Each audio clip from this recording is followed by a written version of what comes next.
Elsewhere in the AFC West, the Raiders say our newest wide receiver out of Dayton, Ohio. Oh, okay, Gruden. Hey. Catching ball, trying to take somebody's job out here. Hey, all hands, too.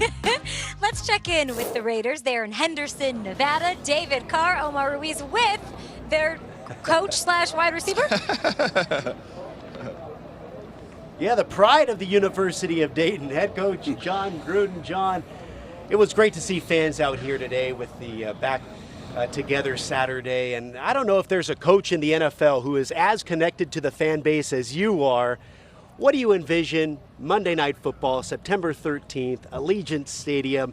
How do you see the fans and Raider Nation rocking it this season? I got a pretty sick imagination, as you guys know. I expect a lot from the fans, obviously. They're one of a kind, but it's tough for us. It's a transition. You know, we moved from Oakland. We had great fans there. We still do. And we're trying to generate our own fan base here in Las Vegas, and we got to play good to do that. But Baltimore's coming. They don't care who's sitting in what seat. We got to be ready to go. And obviously we saw a taste of what your team can be, the first full-speed practice today. Still not in pads, but what was your impression about how they handled that today? Well, I'm not going to get on my soapbox and make a lot of predictions, but we got a great group of guys. You know, we're young. I think we're a lot faster than we have been. We have a couple quarterbacks now that know what they're doing. Derek is playing great. Marcus is healthy. And we can do a lot of different things because of the versatility of guys like Waller, Jacobs, Kenyon Drake. And we've got some good young receivers that are exciting, and our defense is going to be a lot better. So I'm happy. Yeah, so right now you're sitting there and you got all the pieces, and so you've improved every year record-wise, and your offense is always going to be top 10, top 5.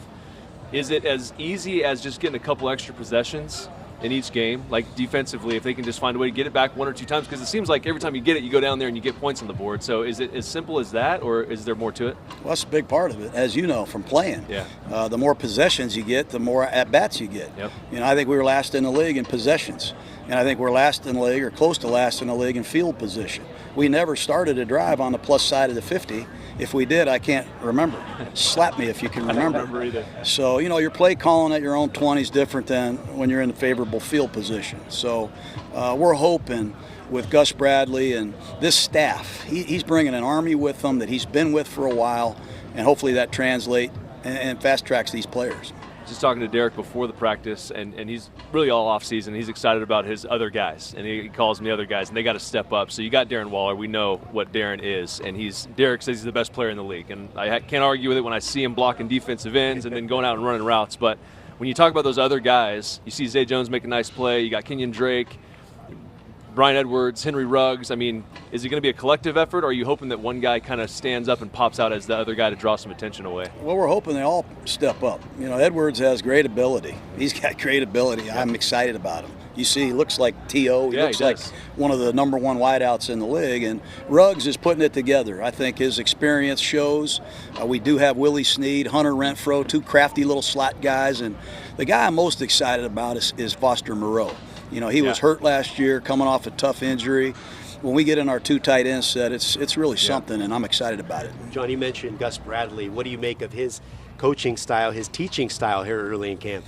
You know, I hired Gus when I was coaching at Tampa. We lost Marinelli, went to Detroit. He took Joe Barry with him. We had to find a linebacker coach to coach Derek Brooks, the best player I've ever coached. And we couldn't find the right guy until we met Gus Bradley, coming out of North Dakota State.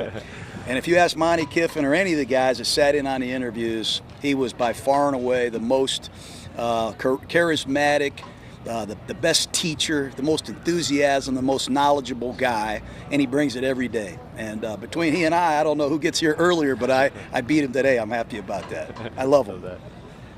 Yeah, I was going to say, you beat him here today. I left Derek's house, and your car was already gone.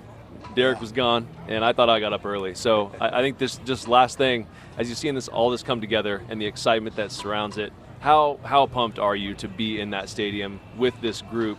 And not to make any predictions, but you got to feel really good collectively about the entire group. Well, I do. I think you got to credit Mike Mayock and his staff. They've done a great job, and you know, we got the car. We got the guy driving the car. Derek's doing great. You know, he gets very little credit, I think, for what he's doing with our offense, but he doesn't discriminate against anybody. He'll throw the ball to the wideouts, the tight ends, the backs. Very, very unselfish player, and he is on top of his game. I got to get my sleep at night to be ready for him. He's something else, and really proud of him. And we're excited to kick it off against Baltimore because that'll show us where we are. Speaking of driving in early, when I rolled up to the facility, there was a huge rainbow out front of the facility and symbolic imagery, perhaps, Coach. Carl Nassib last month came out as the first openly gay player on an active roster in the NFL. You were openly supportive of him publicly. I think we're all curious just how the reception has been since you guys have been back in the building and Carl's been around his teammates now. We really like Carl. If you don't know Carl, you'll love him when you meet him. He's one of our leaders. He's one of our highest paid defensive linemen. And Al Davis taught me a long time ago, what makes a man great is what makes him different. What makes a man different is what makes him great. And everybody's different. No one's the same, and we got to respect that. And Carl Nassib's a heck of a football player. I just hope he gets to the quarterback a lot. John Gruden, thank you very much for your Thanks, Coach. time. Appreciate Good it. luck this season. You guys do a great job. Thank you. Every year, thank you.